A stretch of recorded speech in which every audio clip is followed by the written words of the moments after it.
Welcome back, folks, to another episode of Real Talk Fishing with No Limits, brought to you by Seagar High Performance Braids and Seven Reels, SEVIIN Reels. Check them out at sevenreels.com. Today, we're going to talk to NWT Pro, Warrior Boats Pro, up-and-coming angler. He's a hot stick. He's been on a roll for a couple years. If he's not a household name yet, he will be soon. Mr. Jake Caughey. He's from living over in Fargo, working in Minnesota. The guy is an absolute stick and an all-around good dude, and he has been on a tear the last few years, just getting it done. We're going to dive in and talk a little recap on Lake Sharpe, kind of what he did to get him there, and just kind of the hurdles we all had to deal with, as well as the upcoming tournament in La Crosse coming up here at the end of May. And just a bit general about his tournament fishing experience. Dude has fished a lot of tournaments to get this stuff dialed in. So he is a dedicated angler and he is a good dude. So we got a great conversation coming at you here. So stay tuned to hear from Mr. Jake Caughey right after this brief message from Clean Cut Cutting Boards. Clean Cut board from Rufflin Kennels. It's built tough, built for the wild. Out in the field or down by the ramp, it's your go-to surface for all your fish and small game. Back at the cabin or in the kitchen, it handles whatever you throw on it. You can even flip this over and you've got a bowl-ready system to put your pulled pork or whatever you smoked on that Sunday for that Sunday dinner. Clean cut board, rugged, reliable, and ready for anything. Check them out at rufflinkennels.com. Hey, folks, welcome to another episode of Real Talk Fishing with No Limits. Today, we're joined by National Walleye Tour Pro, Warrior Pro, Jake Caughey. Jake's coming at us over from Minnesota. It's bright and early, and I think you're probably already rolled into work, huh, Jake? Yeah, no, we got here a little early today to shoot a podcast and shut the door and hope that it doesn't get open for an hour or so, but there's no guarantees that the phone's not going to ring, door's not going to open, something. So we'll see what happens. Hey, we're it's spring. It was almost 70 degrees here in Sioux Falls yesterday. Actually, I mowed my yard. I guess it's kind of go time everywhere. You guys are still waiting. You got you're in Minnesota, right? Yeah, so right on the border of North Dakota and Minnesota. Minnesota. Yeah, I live in North Dakota, work in Minnesota. Okay, I was like, at least you live on the good side, right? So everybody plays the catch game over here. Yep, exactly. Well, the Minnesotans are waiting for their walleye opener here that's coming up, and I think they still got a couple weeks, but I can't imagine living somewhere where I just couldn't fish walleyes all year. Yeah, I guess I'm like kind of used to it because I grew up I'm originally from Brainerd, Minnesota, so I grew up opener was a big deal and whatever. And you moved to North Dakota, I went to NDSU, and it's like you guys can fish walleyes like in the spawn, like in the spring, like it's usually closed, and so I'd go up to Devil's Lake to the coulees and all that stuff when I was in college. And I was like, man, this is crazy. There's hundreds of walleyes in here, and you can just fish for them. And it's fun, and they're big, and I'm not in Devil's Lake, so you don't appear to be hurting the population too much by catching fishing during the spawn. A couple of years ago at the championship when we were there, there's definitely a healthy walleye population at Devil's Lake. Yeah, that was a good championship with some, I would say, record. I mean, 30? What we were bringing one day, like a 39. We had, what do you have, 90 pounds in 3 days.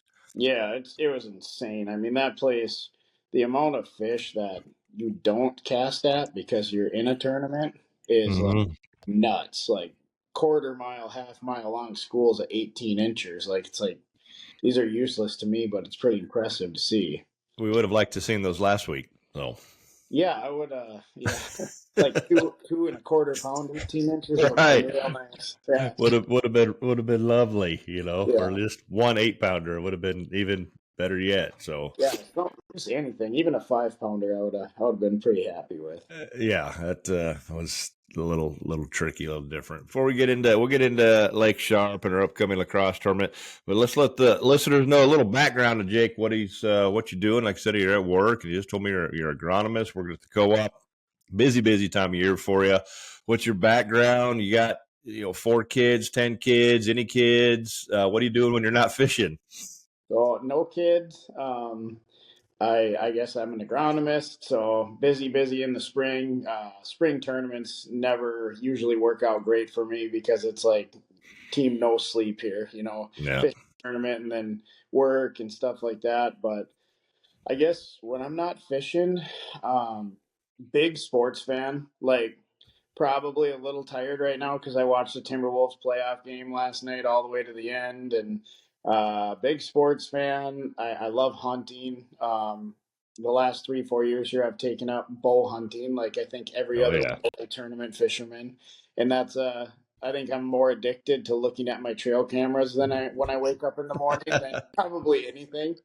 Uh, but yeah, hunting, fishing. I just like being outside. I used to love ice fishing like a ton, but kind of I've become a little soft in my old age of 33, and Yeah. I'm getting uh, I'm getting a little tired of the winter. So I actually look forward to summer now. It used to be my least favorite time of year, and now I'm like, man, I can't wait for summer. I just want to go in the boat and like put Yeah. shorts and flip flops on and let's roll. Yeah. You're living in the wrong part of the country if you don't if you don't like Right. winter. So Yeah, no, it definitely makes a vacation a little bit more, in the conversation every year. So, yeah, I'm the same way. I never really ice fished a ton, but the older I get, which is far from 33, I'm summer. I'm a summer guy. Bring on the heat. I don't mind 100-degree heat. But the older I get, I do like it maybe in the 80s and 90s. But yeah, it's still good. But ice, I don't mind the cold. It's just not you're not as mobile. You're not, just I've seen you fish. We're up on it. We're moving. We're going all over the place, and we don't sit still very well. yeah, we went to Winnipeg. I mean, I do a couple ice trips a year. We'll go to Winnipeg once, Lake of the Woods once, go chase some crappies around somewhere too. And we're up at Winnipeg and we're just driving around. It was super nice out, but putting the forward facing sonar down, and looking Oh, around, and you're like waiting for them to come to you is like a yeah. torturing process after you fish the way we fish. It's like, man, there's like a 28 incher about 30 feet out right now, and in the summer I'd probably drop a jig and crawler right on his head and catch him. But right Yep. now, I'm like, please swim under my 8 inch hole from 30 feet away. Like that'd be great. So it's almost like a torture. It's a tough cast into those little 8-inch holes, isn't it? It's Yeah, it's yeah. I honestly would venture to say now that I've lake trout fished a little bit, like during COVID, I think not being able to go to Winnipeg and stuff like that, we went out to Fort Peck and did a little bit of lake trout ooh, fishing. fun. And I think I that's probably my favorite ice fishing now. So if I can go do like some laker fishing, which I don't do a ton of, but if I can do a little bit of that, that's fun. Or else just go sit on a crappie hole and watch the bobber go down or something like that.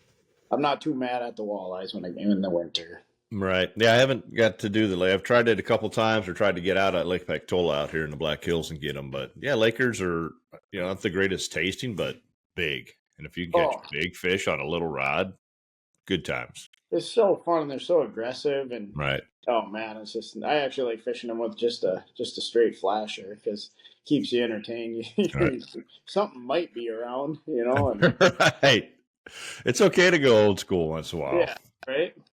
Yeah. Bow hunting. I bow hunt. Love it. A lot of I've seen, Hoyer and a bunch of these guys have picked up the bow hunting over the last few years. And maybe it's because we're pretty patient, as a tournament angler that, we enjoy the bow hunting, but it's also the waiting for them to come to you, right? You're just sitting, you're chilling out, you're relaxing, you love to hunt, you love to fish, you love being outdoors. And I think bow hunting is nothing more than, especially if you're hunting in the rut and you spend the entire day in a tree and Yeah. just taking it all in. Oh, that's the one thing I love about it. I think it's almost like a wind down. Even if you're having a busy day at work or something like that, and it's like, you know what, I'm gonna crawl out in the tree about 4 o'clock, and then you just like hang out for a while. Whether you got, I mean, we have pheasants, turkeys, all kinds of Yep. stuff to keep you busy while you're sitting in the tree, and enough gray squirrels to get Right. company and then. But I'm lucky enough that being in the egg industry, I have some pretty good buddies who are Yeah. hunters, and they let me hunt some pretty good stuff. And so yeah, it's just fun. I just like watching deer too, like Yep.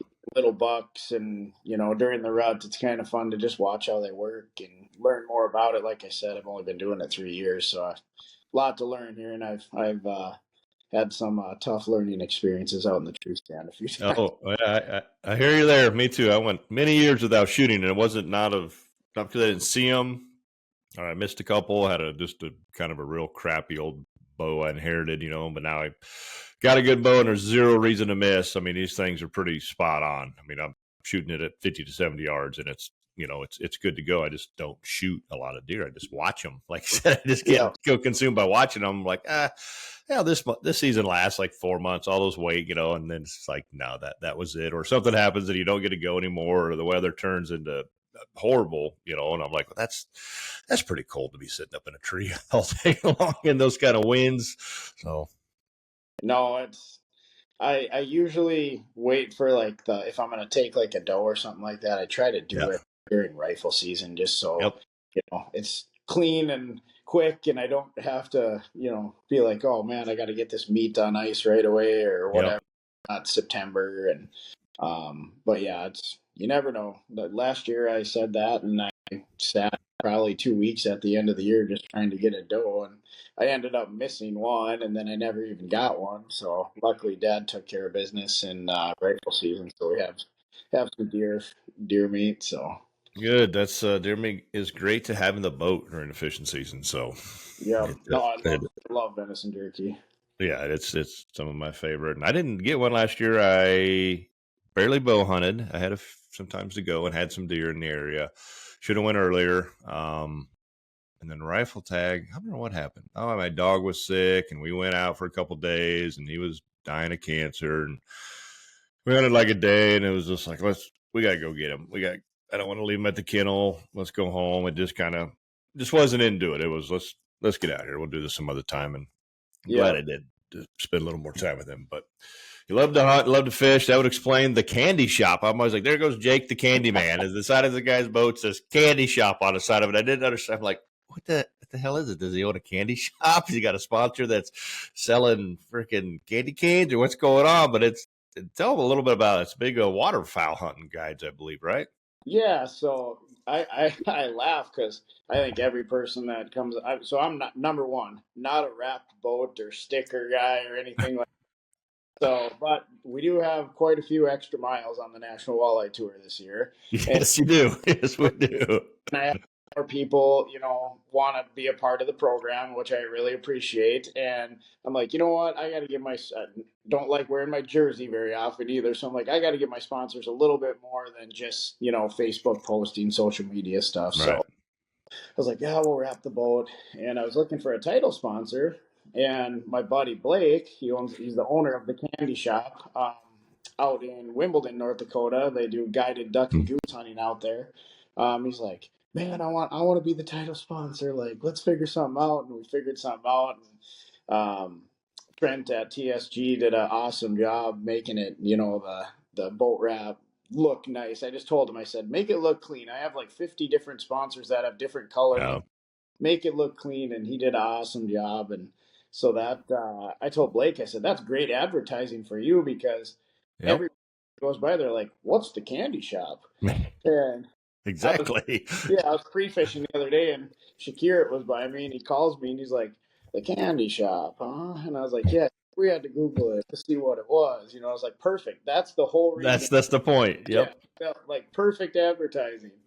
So no, it's been kind of fun, and as you can imagine, about every person I see rolls up to me in the access when I'm getting ready or getting off the water, and playing the 50 Cent. I'll take you to the candy shop. But we started something. We started something. I'm like, it's not going to be as easy to hide in this boat as it was. No.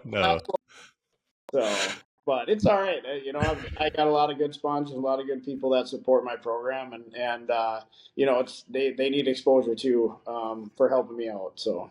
Yeah, it's and you got that big warrior, so it's pretty clean on the sides. It gives you got a big portrait, you got a big canvas basically to put that on there and keep it clean and nice. It's a tricky game to play when you start with the wrap and trying to get who on there, what, and not making it look like a NASCAR.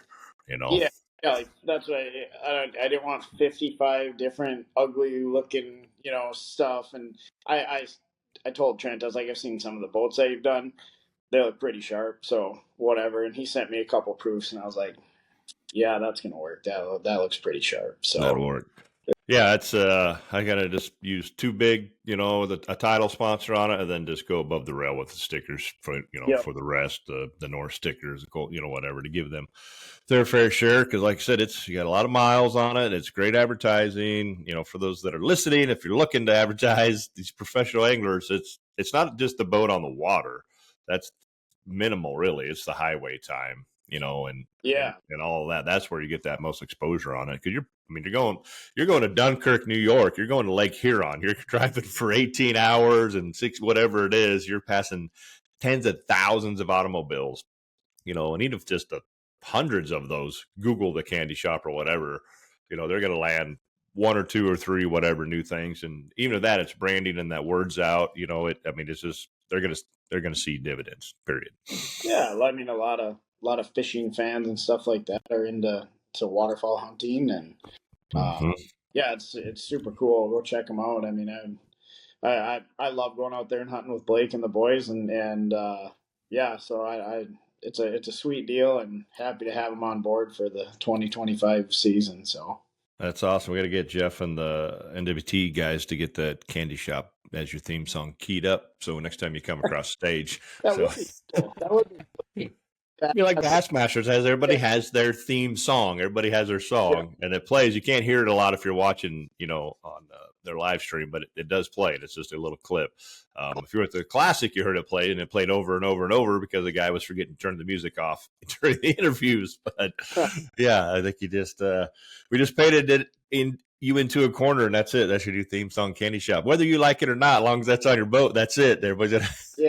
I'm waiting till I really see them to say that we took them to the candy shop or something yeah. like. We're just gonna dabble around with maybe some other 50 Cent songs for posts and whatnot. But we gotta really, really whoop them good, or we bring on. Yes, that's perfect. Setting up good for you. Let's talk into tournaments a little bit. You've been doing this for a while now. Last year, you were just the hammer. You had a stellar year. No matter NWT, everything you fished, you took people to the candy shop. Basically, last year you did it. Dive into a little bit of that. When did you get into tournament fishing? What circus are you fishing? Yeah, so last year was super fun. The last couple of years have been really fun. I started tournament fishing not super long ago, I guess, compared to a lot of you guys that I fish against. I think it was like 2015 or something like that. I bought a 618 Ranger tiller, and from Hoyer actually, which is Yeah. crazy. And I was like, I've always loved walleye fishing. I've always been into sports. My whole entire life played sports. I was like, I need something like competition wise. Let's try Yep. something. So in like 2016 and 2017, I just entered every tournament that I could. Like I didn't have any PTO from work to pre-fish, so I would just show up on Saturday at like Lake Winnebagosh and be like, "Yeah, guess we're gonna go try to catch them today. Here's my $300." Right. But what? My $300 because there wasn't a lot of checks coming back my way. Yep. Yep. But just literally got my ass kicked for like 2 years straight. Like I fished 28 tournaments both of those years, and That's a lot. I think I cashed 4 checks total out of those 2 years. Like it was not good, but I always hung around and I always learned, and like these guys who are always doing good, it made me like, man, I really want to be that guy, getting all those plaques and like, because like really we don't really do this for the money. The money's nice when you win one or whatever, but like the hardware, now that's a different story. Like that's Right. no one remembers the $4,500 check you got for Right. winning a tournament, but they remember, oh, that's a nice check you got on the wall there, or plaque. Yep. So I fished my butt off. Ended up starting to have a little success. I think in 2018 we had a big tournament around home where I'm from in Brainerd. It's a fishing and hunger tournament. There's like 120 Yep. boats, and then me and a buddy won that. My tournament partner Booney, we won that, and that was kind of the start to like, okay, maybe we're onto something here. Next year, I ended up getting a Warrior tiller and running a little more higher level stuff. I'd been running a lot of like AIM and Minnesota tournament trail stuff, and then I was like, we hopped into an MWC on Leech because they came around the Leech area, and we got second there. It was like, oh, all right, like maybe we can hang, and I got an invite to travel with a couple guys on the NWT.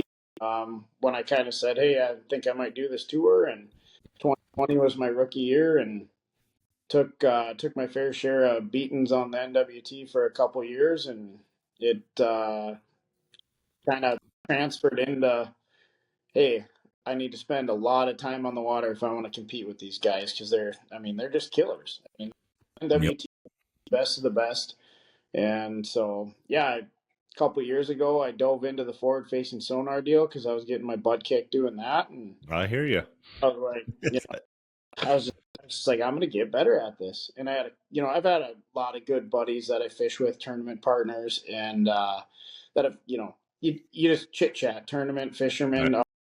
We're always trying new stuff. Hey, try this, try that, and eventually, really got the forward facing stuff rolling. And 2 years ago, I think it was just like something I felt super confident with, and we won a few tournaments, and then last year things really, really took off. We had a really, really good year and happy with, like stuff's finally starting to pay off. It wasn't like you just, Right. and people think, oh yeah, you just got live scope and you got good at it. Yeah. Like, man, I took a lot of butt kickings to learn a lot of stuff Yep. where I look, why they're here. And yeah, so just kind of just rolling with the flow. Last year we ended up, the summer was nice for work and stuff, so I just tried to fish everything I could. When you're fishing good and you're spending time on the water, I just tried to get in every event that I could that made sense. All right. And so we fished 21 events last year. This year, for sure, I'm doing the NWT. I don't have any, and the NTC actually at Pickstown. Forgot about Oh, that. yep. That should And be fun. yeah, looking forward to that. And then, but other than that, kind of just the same wherever we end up, kind of deal. I would like to maybe venture out to Sakakawea, Oh, yeah. August, September, see if there's some events out there because that was an absolute blast last year when we were there. So the Big Ten tournament is at Sakakawea. It's usually the first week in October. It's the last week of September this year. So maybe before harvest, you can get in Oh, on that one. that actually makes sense because I wanted to fish that for a long time, It's a but good tournament.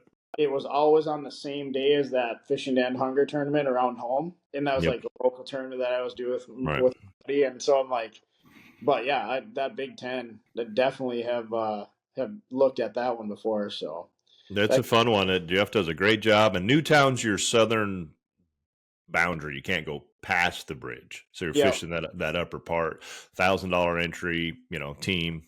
If it does fill up with 100, boats, it's 30 grand to first place. So yeah, uh, top 10 payout.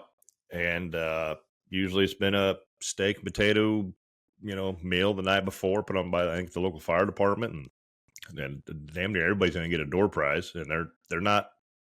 It's not M&Ms, man. It's like bottles of whiskey and stuff like that. So it's yeah, they do a hell of a job with it. So yeah, no, so that's kind of the plan, just to bounce around and wherever we end up, we end up.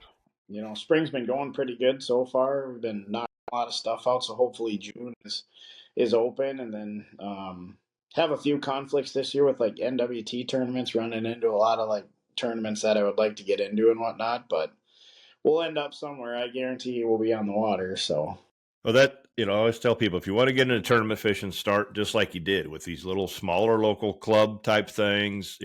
And the more of them you fish, it's going to make you a better angler. And it's hard lessons you're going to learn, and you're learning by watching the people that are schooling you. And it just takes a few years. I mean, 28 in a year is a lot. I mean, some people probably have 10 years into having fished 20 tournaments. But by getting your butt whooped after a while, you're going to get that drive and that passion of, hey, I want to do better. I got to do better. What are these people doing that I'm not doing that's making them so good? And time on the water is hands down the best thing. However, I spend 200 days on the year on the water, and I'm seem to be getting my butt kicked anyway. So it doesn't, there comes a point, I guess. But live scope, like you said, isn't just because I have it doesn't make me, that I still got to be at the right place, be where the fish are, give them the right presentation, and you definitely got that dialed in.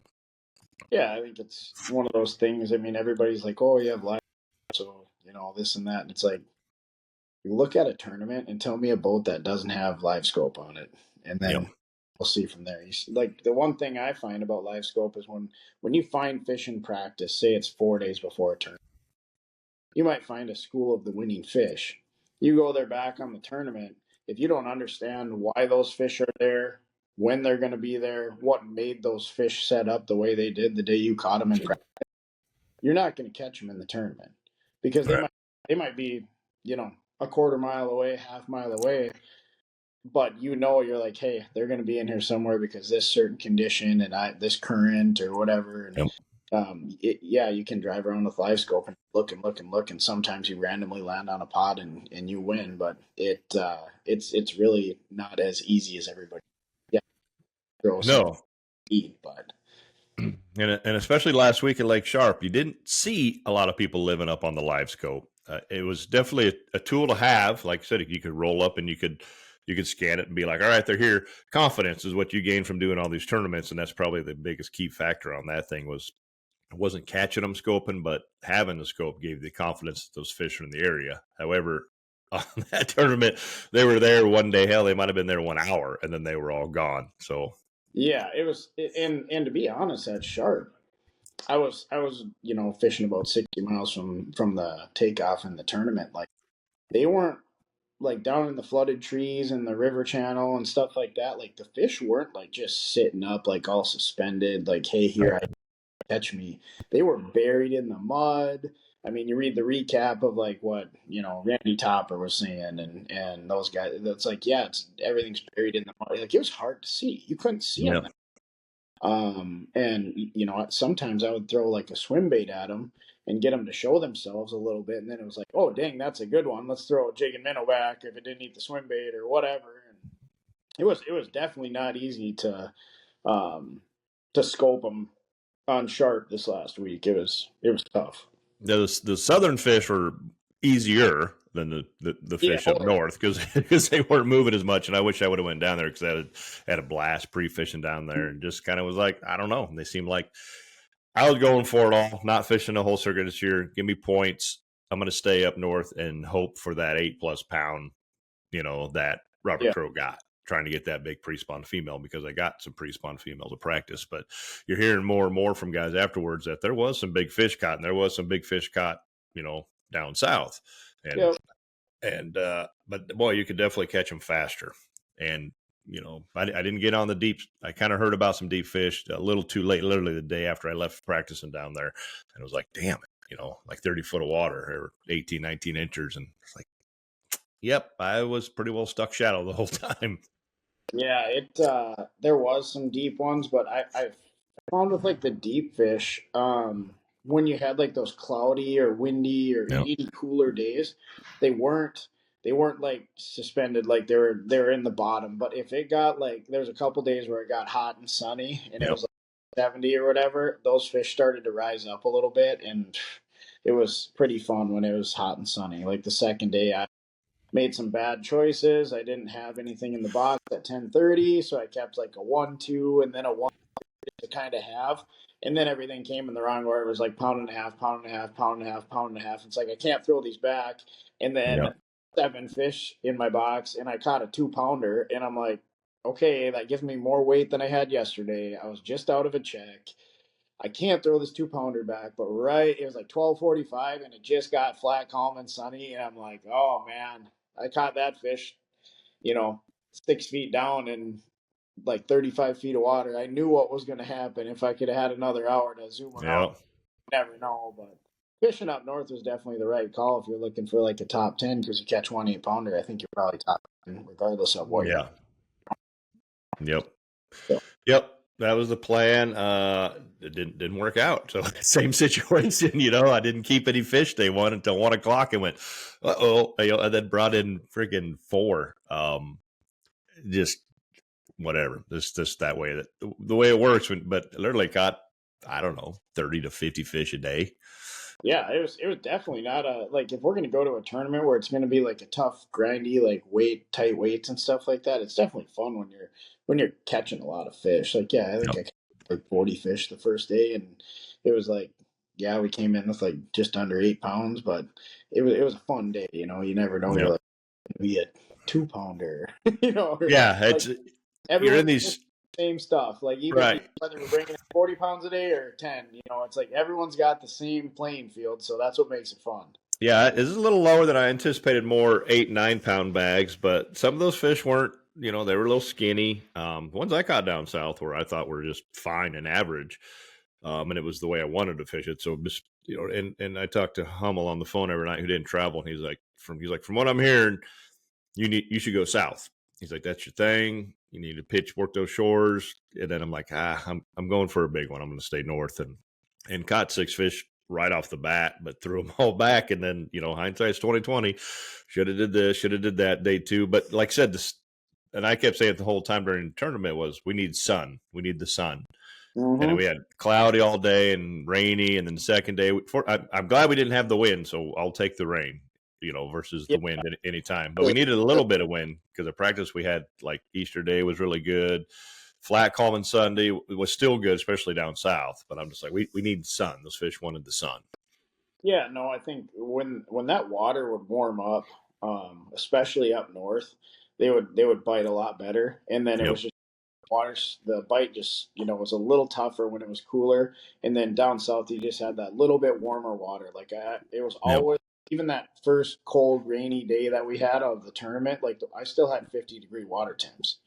So it was like, they're still going to be pretty consistent in that. And I just didn't. I was like, I know this is a long run, and I'm Yep. probably gonna catch the same fish I could catch up up north, staying right by the ramp. But I just had a lot of confidence in what I was doing, and it's like I did catch a nice over in practice, so it was like get one of those, and there you go. Now Yeah.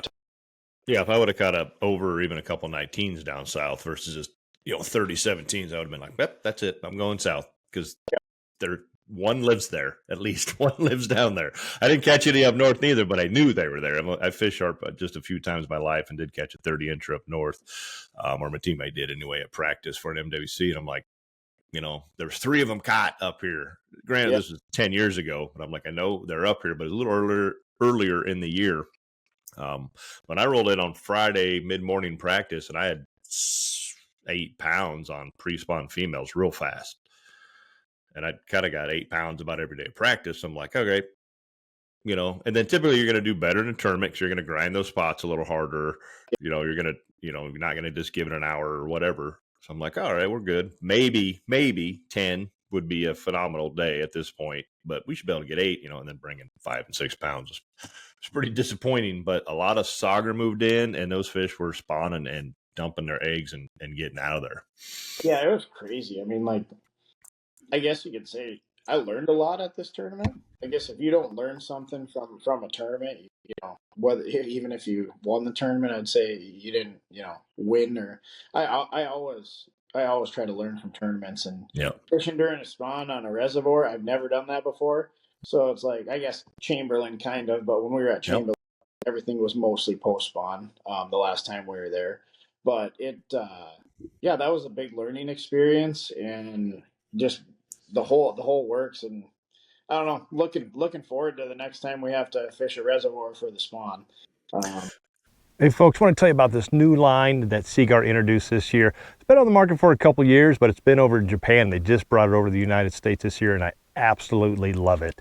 It's called PEX8. This is by far the thinnest diameter braid I have ever used. This is still an 8-strand braided line with such a thin diameter. It's unbelievable. I'm using an 18-pound test today, and it feels like 2-pound.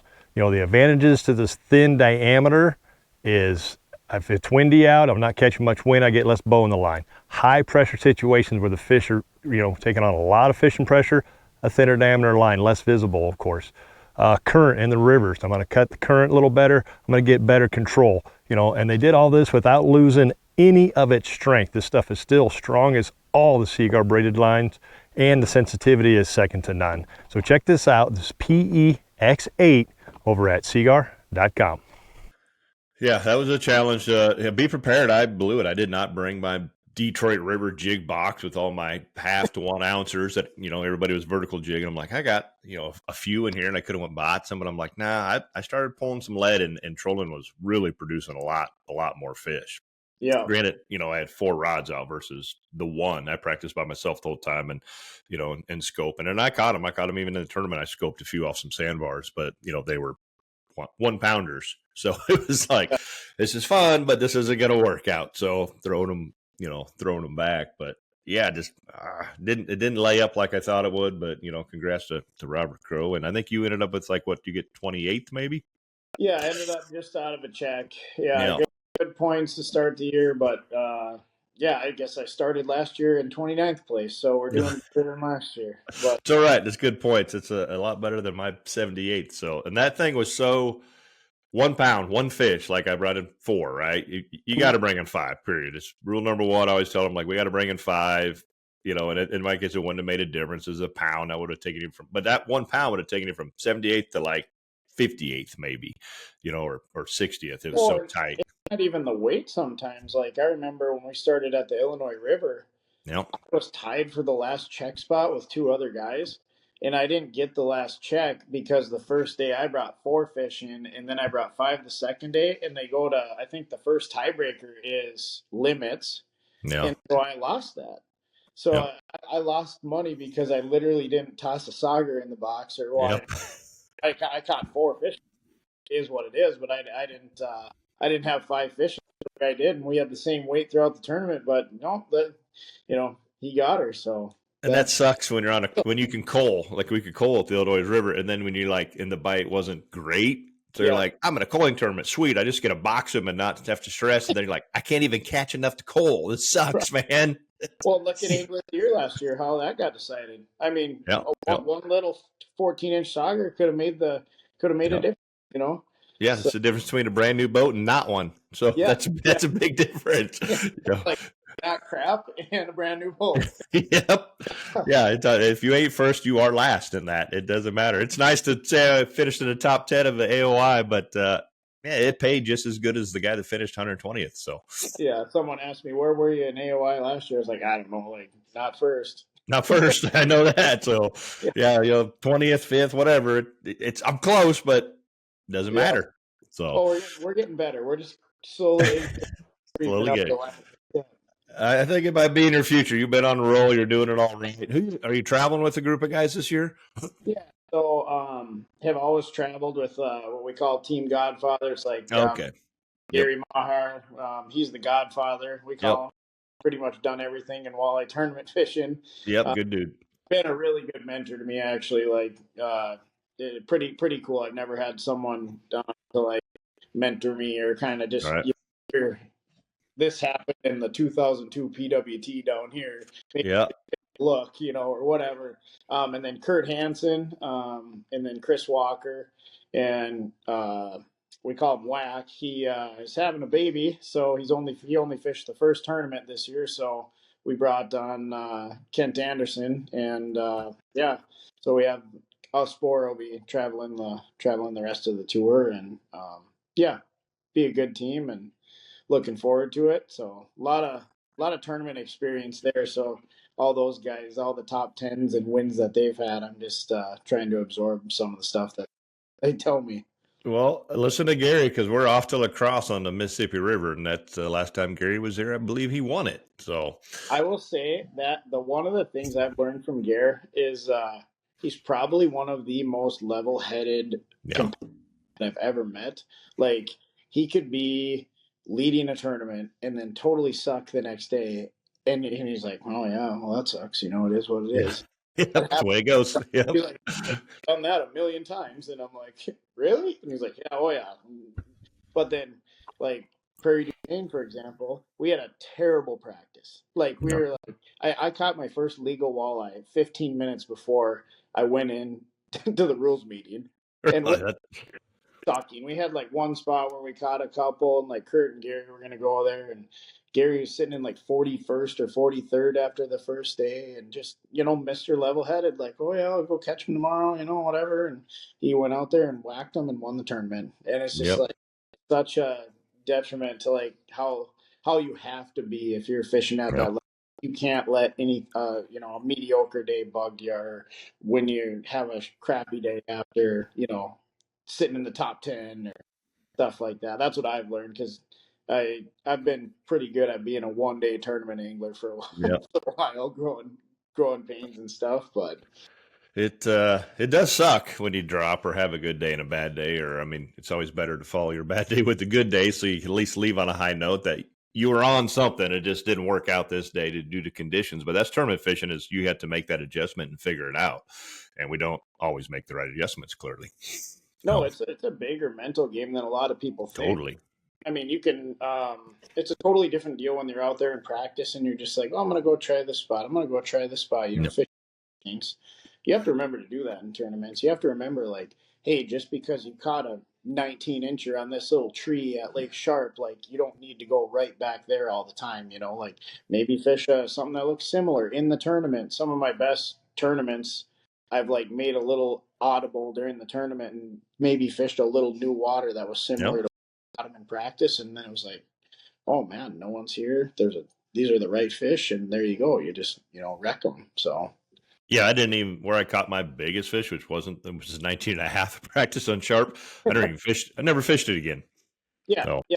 Some one-offers too, where you're like, I don't have time to fish all this crap, and then all of a yeah. sudden one, you know, good one, and then but at the end of the tournament, that's all you got. Yep. It was actually two spots. I had a deep lead spot here in current by some of that timber, kind of a gnarly spot where something big is probably hanging out, versus the 6 foot shallow flat, which is where I could catching a ton of them. But I started here, and I seen a couple other guys would start here. Quartz and some other guys were trolling it. They all made a pass and left. I'm like, they're not there. They're not biting. These guys know what they're doing. They're not leaving if they're on fish. So that was all I had to see was, you know, paying attention to what's going on around you. Like, I don't need to waste my time there. I'm going to keep going further south, where there wasn't really anybody on the flat, and we absolutely caught the crap out of them. But yeah, you got to make those little minor adjustments and fish that new water sometimes and be like, I know what I'm looking for. This water temperature, this current, you know, clarity, whatever it may be, or structure, and be like, they ought to be there. And of course, the advancement of electronics, you can drop down and be like, and they are. So now I'm going to catch them. That's why I'm looking forward to Pickstown so much for the NTC. That was like one of my first, like, hey, I'm so proud of myself because I went to a spot that I hadn't planned on fishing in the tournament. I like put in the first day of practice, ran some water, caught a few fish at this one spot. They were like 9 inches, which were pretty plentiful during that practice. And I was having a little tough time day 2 after a decent day 1, and I was like, I'm gonna go check that spot. And it was just like every 15 feet there was like a 19 and a half incher just sitting right there, and I was just picking them off, and then got lucky and cracked like a 26 and a half, and we're done by 10:30. And I was like, gosh, so proud of myself for going out. You know, that's not normally what I do, and you know, usually stick to your game plan. And I just audibled, and after that, I've been like, well, I'm just going to trust the day, trust my instincts, trust my. Ever since I started doing that, it's been a total game changer. Yeah, trust your gut. You're always like, here's my game plan. This is what I'm going to go do. But I don't. More often than not, you're about to take off, and you're like, man, but something's telling me go do this or go here. Yep.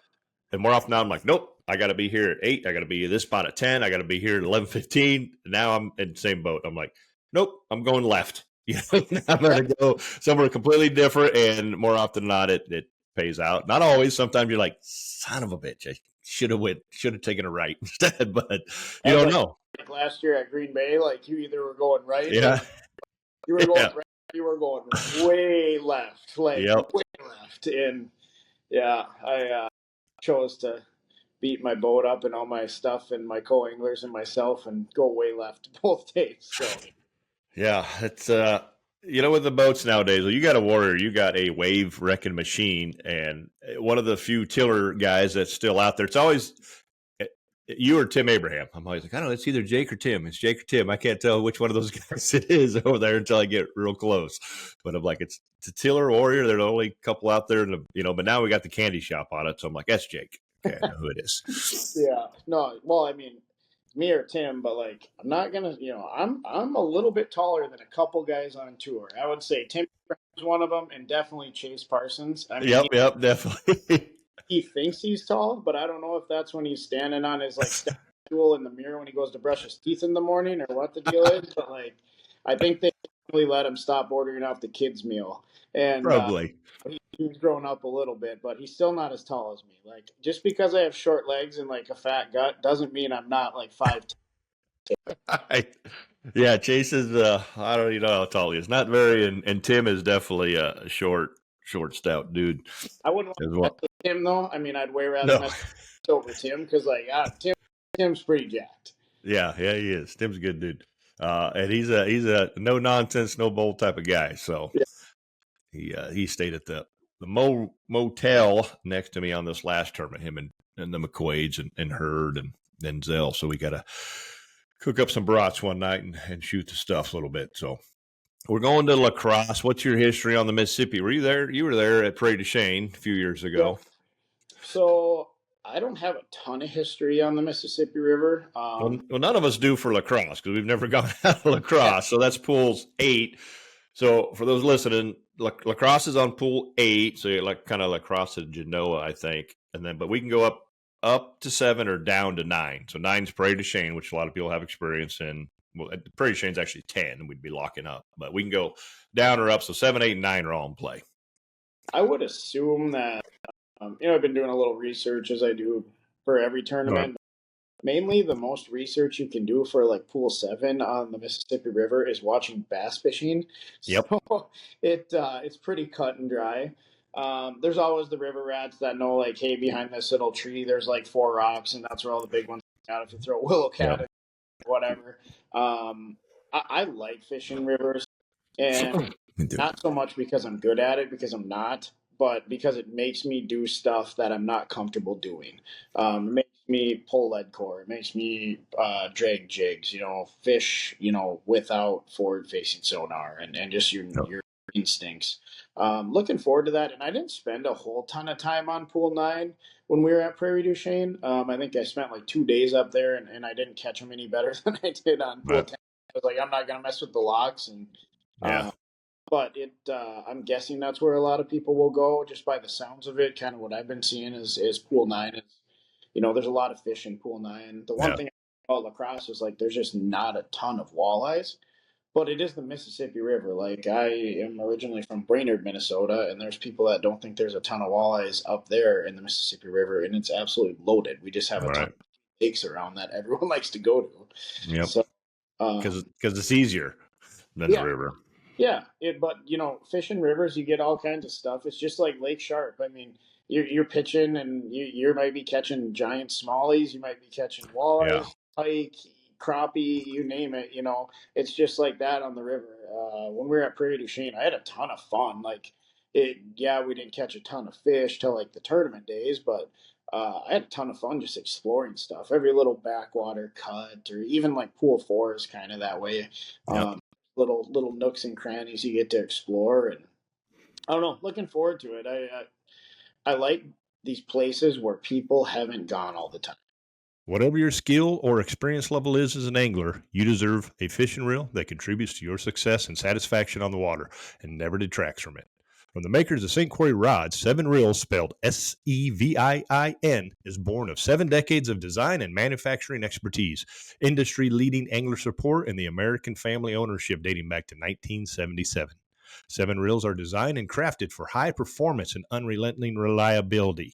Verified at least 16 different ways by extreme torture testing at 7's one-of-a-kind Park Falls, Wisconsin laboratory. 7 Reels are also proven on the water by the most demanding professional guides and tournament anglers. So by the time a 7 reaches your hands, it's ready for anything you throw at it. Guaranteed by the best and easiest warranty in the industry. Disappointment happens, but there should never come as a result of your reel. 7 Reels are tested, proven, and guaranteed to be the most reliable on the planet. Check out the entire lineup at 7reels.com. I'm not a big-time tournament name or walleye angler, so I don't have a ton of people blowing up my box like, hey, I'm from, La Crosse, you got to try this, and this, and wanting to be my best buddy so that I do good in a tournament, or they can say, oh yeah, I gave Jake Caughey the winning bite or the Right. bite or whatever. I don't have that going on. So I like the no information rule last year at Huron. I Yep. thought awesome for the championship. Like I wish we'd do that for every tournament. And then Yep. like a practice period as well. I thought that was really good, and it kind of, I don't know, as far as like the pre-information, kind of just levels the playing ground and really puts it out there to say, all right, guys, go figure it out because you're supposedly supposed to be the best anglers. Go Yep. figure it out on the water, right? Not before. Yeah, no, those are two rules. I agree. I wish they're in place. The no info thing is very hard to enforce. You see it in bass world this year, and I mean, and the guys are enforcing it on themselves. But they're taking a lot more polygraphs and stuff than NWT isn't just randomly doing them because they're not cheap. So, and I totally get that. But yeah, there's definitely people that inboxes are loaded up, and I used to manage some of these or have access to some of these pros Facebook profiles that I'd help kind of do their social, and I would see those come through. I personally don't. That's great, but I just can't catch those other people's fish when they tell you about that bite. So I'm like, it's good info. Not to say I'm not gonna go look at it, but 90% of the time I'm like, cool. Yep. Same. It's not for me. It's not gonna. That's great. I'm not. I know that I can go there, and I'm not gonna catch them the way you're telling me. And then most of that information isn't. It was a year ago when they caught them there. I'm like, if it wasn't yesterday, it's old news to me. Not to say I'm not going to take it into consideration and be like, oh, that's the exact same pattern that I'm on over here, so maybe it does work. But like 90% of the time, it ain't happening. And I don't know who you are. Yeah, exactly. I mean, how many times have you been at a gas station filling up and some guy comes up to show you the 24-incher that he just caught or something like that, and he's like, oh yeah, I caught it right here on a blue hair jig or whatever. Right. Okay, you go, you go sniff around and you're like, okay, nope, not gonna work. Not going to work. Yeah, yeah.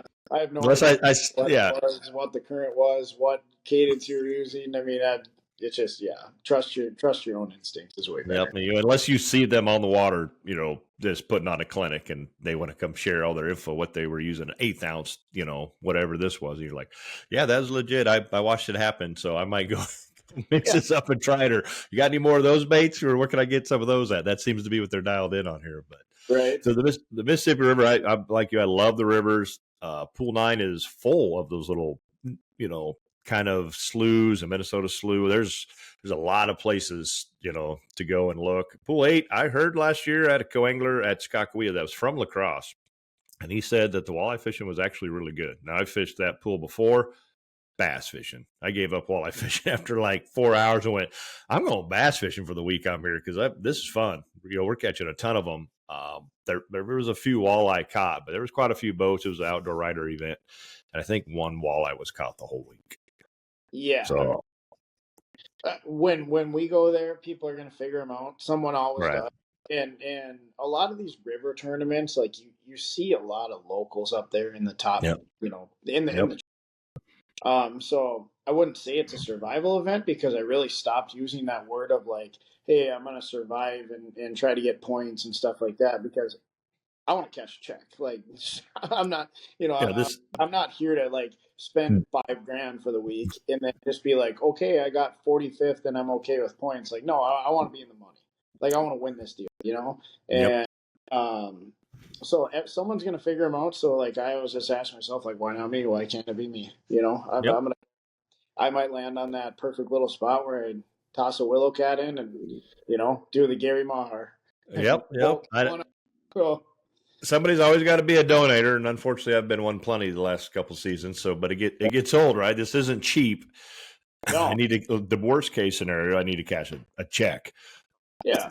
Best case scenario, that check is extremely large. So that's that's what one thing. It is not cheap at all to run any of that. I mean, like after the boats and electronics and all that stuff is incredibly expensive, but just the fuel, I don't think people amount of fuel you put in, like you don't go to the same access every day. Right. It's like Sharpe was an hour away a lot of the times, one way to put the boat in, and fuel, lodging, I mean, just everything throughout the week adds up, and especially now that we have some pretty long trips on there, Alpena and Dunkirk and even Green Bay if you make the championship, Yep. Yeah. And we had, speaking of survival mode, we had 93. I think there was 95. We ended up with 93, anglers in this last tournament. That is not a good number. That is a far fetch from 125 average that you need to have the entry free championship. So I'm not Yeah, really sure how this is going to fold out. That should have been one of the bigger tournaments of the year. Uh, Same with lacrosse. I think Oh, South Dakota always has like 120, 130 boats in any tournament we've ever had there. yeah. So it's a little concerning to see that, and I don't know if that's just part of like the economy or it was just Easter weekend or Yeah. whatever. Yeah, I don't know what lacrosse will be. I mean, it's a river tournament. Some people are intimidated by rivers, and then after two tournaments, here we go. Now we got to drive all the way out to Alpena and see what happens out there. Uh, yeah, it could be tough for a lot of people to run the whole works, and then not to top it all off, say you're sitting in 50th spot or 50th, Yep. you're within reach, but you need to have a really good tournament. Well, now we got to drive 2 days one way. Right. Now you got a $8,000 investment to go to Dunkirk, New York, to There's get a points. Oh, Yeah, there's a very good chance at Huron and at Erie that you sit on shore for 3 or 4 days of your practice.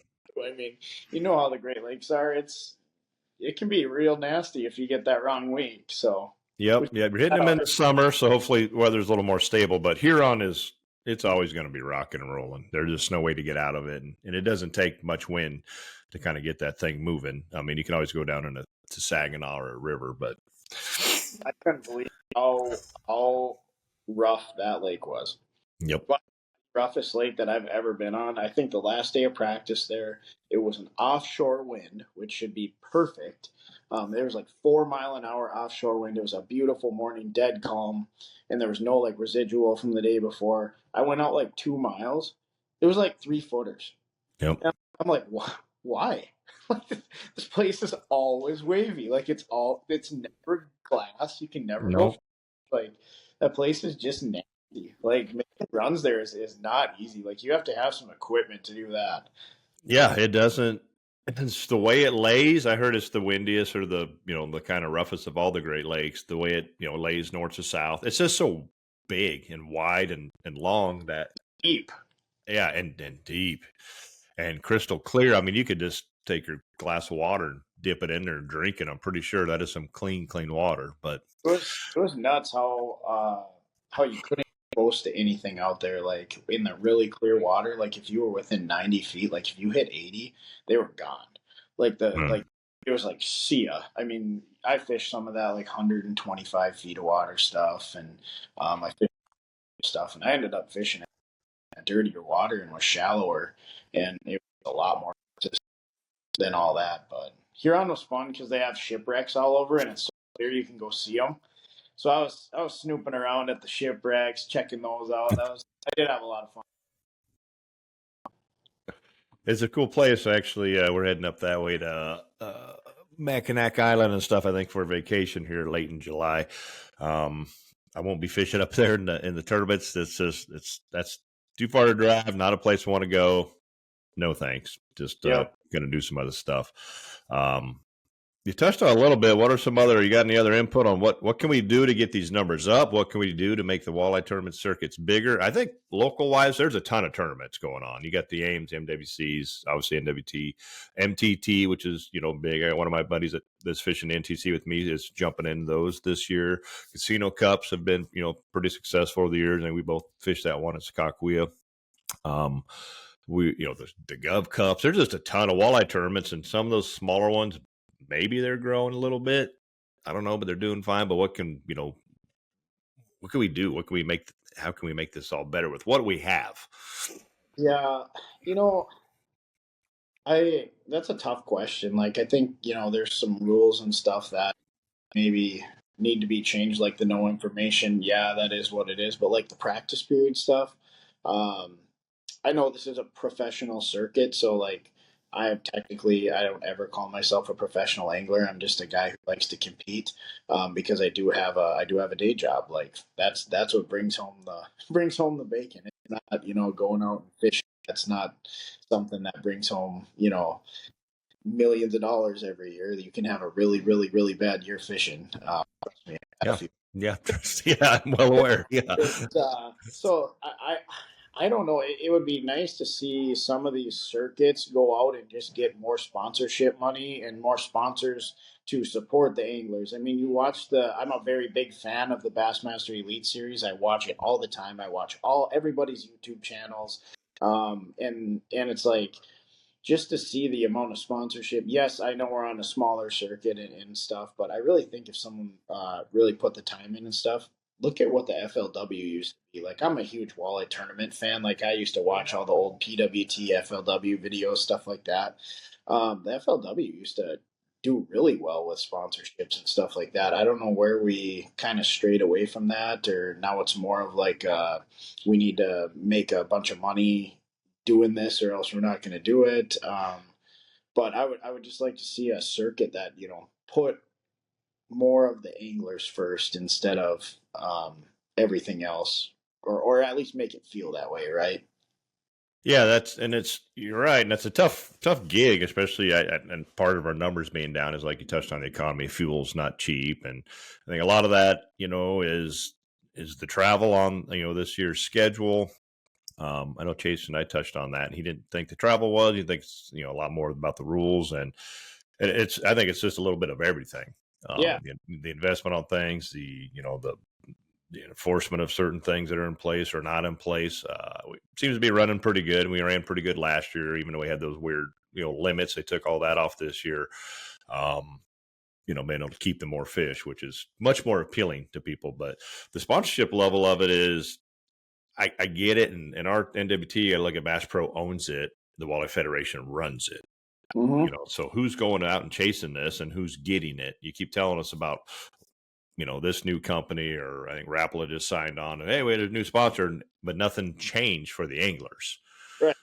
So I'm like, thanks for telling us, but what does that mean to us? I think you found a little bit deeper pay, like to pay the 40% of the field or something like that. I think you have a lot more people hopping in, right? Oh, I think yeah. people that are like, well, if I'm looking at the NWT, like just the season, I would say it's probably 20 grand, between 15 and 20 grand, just to fish those 4 tournaments, right? Oh, yeah. Not championship, between 15 and $20,000. And that's a lot of money. So say you pay 40% of the field or whatever, gets a $3,000 check or whatever. Like, okay, cash 3 checks, or because you got 35th, the 30th, and the 37th. And there you go. There's 9 grand of that. So it makes it a little more feasible for a guy to run the whole tour. And yeah, there's circuits that do pay down a little bit farther, and that's great and stuff like that. But on the national level, I mean, there's really only one pro circuit. That's pretty much it. So yeah, we went to 1 and 4, so 25% of the field gets paid, which is how it used to always be. But that's still. But we upped the entry fees, $250 basically, that cover that. Yep. So once again, you're bringing in these new sponsors, so good on you. And I get it. There's operating costs. There's all these things, but nothing's changed. Nope. We still have the same coverage, the same live feed, right? The same, all these, nothing's changed. So I'm like, don't tell me about it. You might as well just keep that to yourself, because all you're just pissing off a bunch of anglers going, cool, they're on board. We should see something. We don't see nothing. Are you handing out Rapala baits? Yeah. There's only like a certain amount of time you can keep going, like that guys are just going to keep showing up and showing up, and then eventually the numbers are like, that's just how it works. It's not just tournament fishing, it's any business. If you keep doing something a certain way and people are kind of like, yeah, I don't know, like they're going to be seeking out other opportunities, right? Yep. Like for example, for you, you're like, hey, I don't really like where the schedule's going. Doesn't make a lot of sense. I'm going to go on vacation in July instead of go beat myself up. It makes sense. So. Yep. You can't do the same. And the walleye world's not very good at evolving. Head to head has, created a platform. It's the PWS thing didn't work out so much, but I wouldn't be surprised if that comes back. AIM has made some adjustments. A lot of these Governor Cups are doing the catch, photo, release stuff. other people, you know, and they're doing some out here in the fishing crews, try and do a little on the water live thingy at noon with a few anglers. I was one of them at Chamberlain, and thank God we actually caught fish when the camera was rolling. And it It's, it may not be the greatest thing. It's definitely not MLF Bassmaster Elite Series quality, but it's they're trying. They're doing something. They're trying to throw it something new out there, you know, to keep everybody entertained and for people watching along. Because if you ever notice on any, even the local tournament, as soon as it's over, everybody wants to see the results. And yep. some people don't. They don't get them up. They don't post them for weeks. You know, I mean, worst case scenario, take a photo with, you know, of the board where you write it in a Sharpie on the trailer and post that at least. You know, let those people know they want to see where their friends or whoever are sitting at the end of the day and what kind of ground they got to make up or if they're leading. So some of it doesn't take a lot. It just takes, like you said, somebody has to be able to want to and then has to put in a little Yeah. effort and do a little work. Yeah, I think like, you know, the social media side could be more too. Like Robert does a great job, but he's kind of a one man band on the social media stuff. He can only do so much, Yep. and but a great job for what he does. But it like just more of that, more of you know, coverage. You got to tell a story too. Like Yeah. maybe some guys don't like each other or something like that. We know people who don't like each other who get heated on the water. Like Yeah. some rivalries or like, you know, this guy doesn't like this guy and they're going head to head for angler of the year. Like make some stories out of it, right? You know, so it like I don't know, it you could do a lot with it. You know, I've thought about it and whatnot. When you're driving down the road, you're like, oh man, that'd be kind of cool. But at the end of the day, you know, it's got something has to happen because I don't think we've seen numbers, you know, increase. No, So they've slowly decreased year after year, but it's business and it does take money to do all these things. So when they bring in new sponsors and maybe the angler doesn't see it on the payout side, I just say I hope some of that's helping you invest into the organization to where you're going to do something new, you're going to do something different. Maybe it's more coverage, more, you know, we've taken these profile photos for a couple seasons in a row and there's still not a profile page, you know, right. on the NWT website. And I'm like, I'm not giving you another photo. Ain't happening. You're done. I quit wasting my time.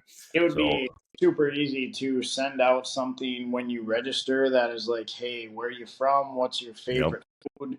You know, kind of like we do for the championship, like yep, Robert does the championship. And then, you know, like church it up a little bit. Like maybe for the championship, maybe we have a drive through weigh in. You yep, know, those are sweet. Have a drive through weigh in. So then your sponsors can be, you know, pumped out a little bit more. There's a little more camera time. Like 40 anglers worked their butt off to get there all year. Like give them a little recognition for making the championship, even if they had a bad tournament or something. Do a drive-through weigh-in, other stuff like that. Like I think it's great how they have the kids fishing clinic after. That's yep. awesome. And that brings a lot of people to the event and to the area and stuff. But like we can do a lot of other stuff. I think that would really help the whole atmosphere out. Because man, some of those South Dakota waves are super fun because people just love it out there. And I don't know why we can't have that at like every event. You know? Yeah, they roll in for those. I covered the Bassmaster Classics at Lake Oahe on the media side when they were here years ago, but we weighed in Pier. Even though they fished the system above, but they came into Pier and weighed in, and there was the crowd size was big. You know, it's a bigger hoopla and what have you, but this is walleye country. So he had just Yeah. about as many people showed up for the NWT weigh-ins as the Bassmaster Classic had weigh-in. I mean, that tells you. I mean, you remember seeing, you know, Francis Case when you were there a couple years ago. Oh my gosh, that wave was wild. There were so many people Yeah, there. there were hundreds. And then the NTC this year, with 250 plus boats, I don't even know where everybody's going to park or be or how that's going to work out so well. But I would anticipate that, you know, maybe not enough exposure on that. A lot of people probably aren't even aware that it's coming to town necessarily. Yeah. But it should be locally, the word will get out. So it should be good. That should be a fun weigh-in too, and I'm hoping that Francis Case is fishing super good that time because that was the same time that we were Yep. there. Exact same time. And when I got, because we ended up, me and my buddy Jared, we got lucky on the Minnesota Tournament Trail Championship on Lake of the Woods last year, and so that they're a federation, Yep. you know, member. So they're like, hey, we got a bid to the NTC if you guys want it, and they had like a couple of them for like Team of the Year and all that kind of Yep. stuff.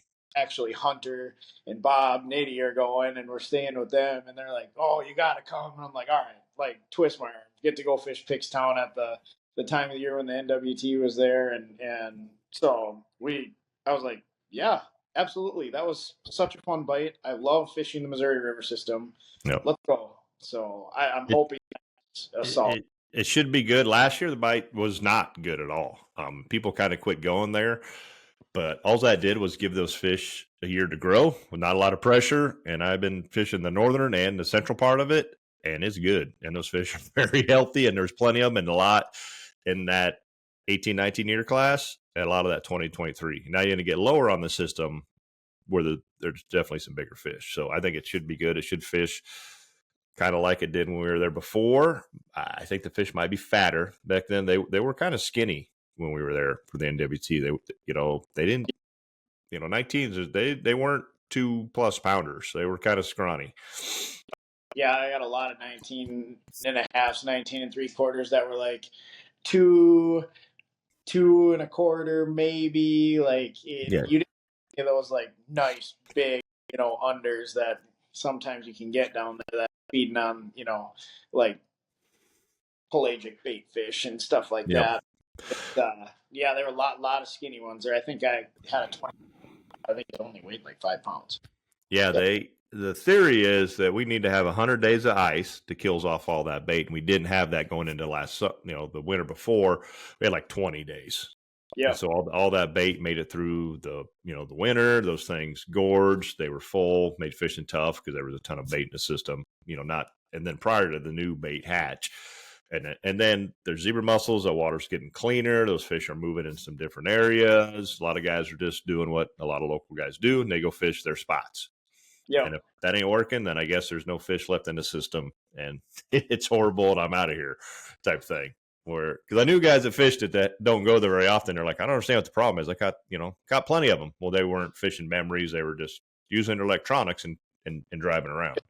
So super cool place. Gosh, I love Pickstown. That was I'm looking forward to it. I think anywhere on Francis Case is good, to be honest with you. Yeah, it's a good fish factory. It should be fun. If you haven't got lodging, good luck finding some. So there's not even any campsites available at this point. So that's the one thing Hunter called me and he's like, "Don't worry about lodging, dude. You're staying with us." I'm like, "All right, sounds good, perfect." Yeah. Thank God he's found a place. So your best bet for anybody listening, if you're going, look at the hunting resort, Pheasant Outfitters, and see if they can rent you out a place. You may have to drive a little ways, but that's it. I looked at campsites last night, and they're all gone. That's so Dakotas. Anywhere in the Dakotas, you always have to drive. To the ranch. Yeah, especially Skakawea. I mean, you're leaving at 5 or 6 in the morning to go practice. You're like, well, I got an hour drive, so At least in the Dakota, when you're driving, it's like, oh, there's some antelope. Oh, there's a mule deer. Oh, there's a big whitetail. Oh, there's like literally chickadees on the side of the. I mean, like they're so thick. How many pheasants did you almost hit every day you drove down I was south? Working on my way out there because Friday night, it's like sun down. It's like, man, I'm swerving. There's pheasants everywhere. I couldn't believe it. Like I was explaining it to someone on the phone. I was like, I bet I can see like 30 or 40 pheasants right now on the road in front of me. Like they're everywhere. And man, if they get a little rain, by the sounds of it, they're going to have an awesome hatch again. So yeah, we have no shortage of pheasants in South Dakota. So like I said, and they got a little rain, so we should be all right. I think it's going to be a good year, like every year. But a lot of that is we're fishing on the system is a lot of reservation, so you just have all this untouched habitat. Yep. And whether they stay on that or not, they breed on it. I saw antelope heading down there to West Bend one morning. Got on the water, had turkeys everywhere. I don't know how many. Like you said, tons of pheasants. Whitetails, muleys. It's just everywhere. Eagles flying up and down the river. Yeah, down at West Bend, there was a nice group of turkeys right before the ramp. Yep. And I was like, so I just started turkey hunting a couple years ago, and that is like major big time addiction, which it doesn't fit in between any of my hobbies because walleye tournament in the spring or we're working, and But man, if I can sneak out for turkeys, that is awesome. So like there was one day we were pitching along a bank and I heard a hen scratching, and so I'm just like, God, I'd be a tom around here. So all of a sudden I was just like, throwing. All of a sudden, one just blows up on me. My buddy's like, "Holy cow!" So then we sat for 20 minutes and really focused hard on fishing. Right. But yeah, no, I'm like, oh man, that's about as close as it's going to get for me this spring. I think the way things are looking. Yeah, I used to love spring turkey hunting. I've done it in Nebraska on the Republican River, where I actually had my shotgun in a sling over my back while I was standing in the middle of the river pitching roadrunners and catching white bass during the white bass run, and then I had a little diaphragm call in my mouth. Yeah. And I called Tom right to the bank, and it was like, sit the rod down, flip it over, there we go. So fun. I love turkey hunting. Yeah, no, that definitely South Dakota is just a good place.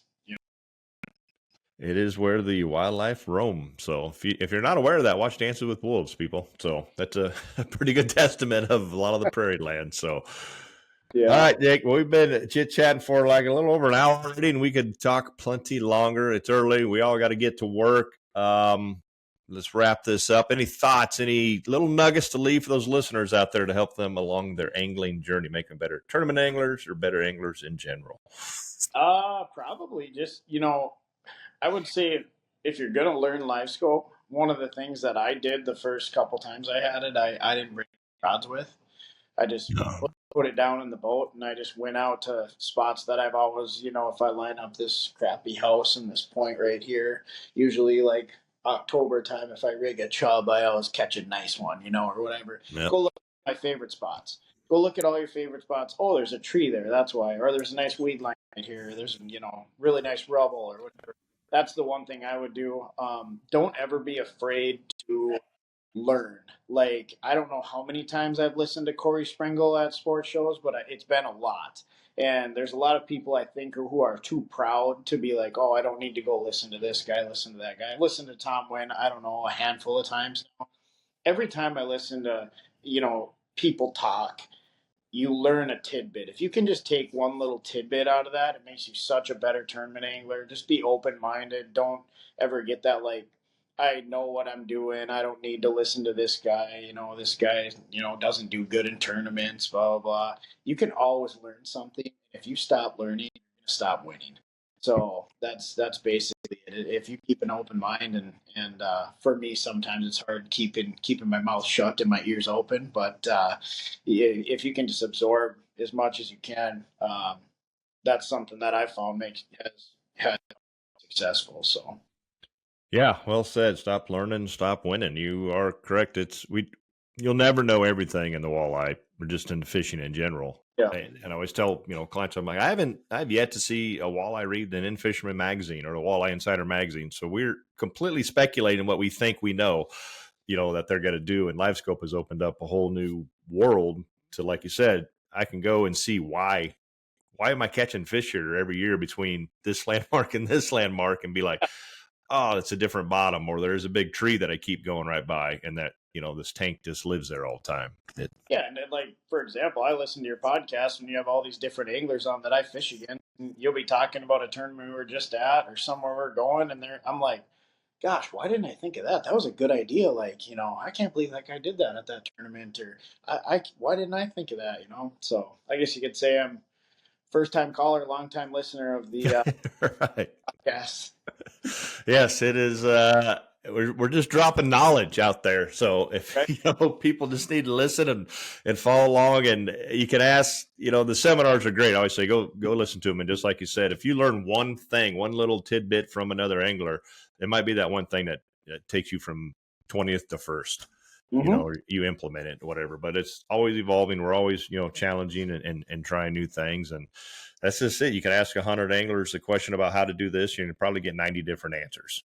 Exactly. Yep. So there's not necessarily a right or wrong, but there's always it was right at that time. Yeah, everybody. And like, people are like, "Well, how did you win this?" or "How did you get a top 5 here?" It's like, when it's your time, it's your time. It'll happen. Like if you make sure that you're prepared, that's another thing. Like prep. organization, that kind of stuff. If you're prepared and you have a game plan, that's the biggest thing you can have going into a tournament. When it's your time, it's going to happen. Like, it just works out that way. Yeah, So, ask Robert Crow. He'll tell you when it's your time, it just happens. I heard I think the big one was caught up by his who it sounded like he thought he was snagged on a log and was just ripping on it, and then he looked down, he could see it, and it was on the other side of the boat, and they brought it all the way under the boat. And like, when that works out like that, it's your time. Yeah. Oh man, I cannot imagine seeing a 9.5 pounder coming up on Lake Sharpe. Yep. So, but I guarantee he was prepared. He knew the area was potentially holding these fish, and he was prepared, had the right equipment and gear, and was locked on and was able to, successfully, whether you want to call it luck or not. There's always a lot of luck in fishing, but if he didn't have all these other things in play, he wouldn't have got the fish in the boat. He wouldn't have screwed up the net job, or his line would have broke, or he would have had nicks in his lead, or whatever the case is. Several things could easily make that go south. So yeah, Bobby doing well in tournaments, so he's seen a few in his day. So yeah, he's been around. He's definitely been around a long time. Cool. So, all right, awesome. Thanks a ton for your time this morning, Jake, and we look forward to seeing you over at La Crosse. Good luck the rest of the season. For all of those listening, you can follow Jake's journey along on, I believe it's Jake Caughey Fishing. Yep, Facebook and Instagram. So there you go. Catch him on the socials. Follow him along. A guy is a stick. He's hoping for another year like his last couple of years, where he's making some money and cashing a lot of checks. So it'd be nice. We're finally getting back to those levels after all the years of sucking. Yeah, so. Well, it takes a little while to make up for the initial investment with the 28 tournaments a season, where you maybe made a few $100 and they're like, all right, now it's all starting to balance out. It's still probably on the losing end because this takes forever. Yep. But you get a couple wins underneath your belt, and then the scales tip, and you're like, all right, now I'm above water. But like you said, we're not in it for the money. We're in it for the passion and the plaques and the memories are the things that nobody can take away from you. So, yeah. All right, but it might take a few years. It may take a few years. It's worth it's worth the time. It's worth the investment, and worth a great group of guys traveling with. It just makes life fun. So, and that's what it's all about. If we ain't enjoying it, there ain't no point in doing it. So let's get out there and have a good time. And it is full on fishing season everywhere across the upper Midwest now, except for you poor people, you poor anglers that live in these states with walleye seasons. I'm sorry for you. But you're more than welcome to come over to the Dakotas anytime, where we catch them all year round. So there's giant crappies over in the Dakotas that don't get touched because people are fishing walleyes in the spring because they're not walleyes or perch. And if you want some smallmouth fish in West Bend area on Lake Sharpe is second to none right now. You can catch yourself. Yeah, they're crappie in the tournament, like giant. Like I was catching like 13.5, 14 inches in practice. Those are big crappies. 15.5 in the tournament. I was like, this thing weighs more than any walleye I have in the live well. Yeah, no doubt. That is a tank of a crappie. That's one for the wall. That is a big crappie. I'm pretty sure that's a proud angler in the South Dakota book. So if you want to register that up and get your Master Angler Award. Oh. All right. Yep. Thanks for listening, everybody. Thanks for tuning in to this episode of Real Talk Fishing with No Limits. You can catch these over on Spotify, Amazon, Apple Podcasts, anywhere those are at, or you're watching along on YouTube or the Walleye Guys Facebook page. That is a wrap. Stay safe, and we'll see you on the water.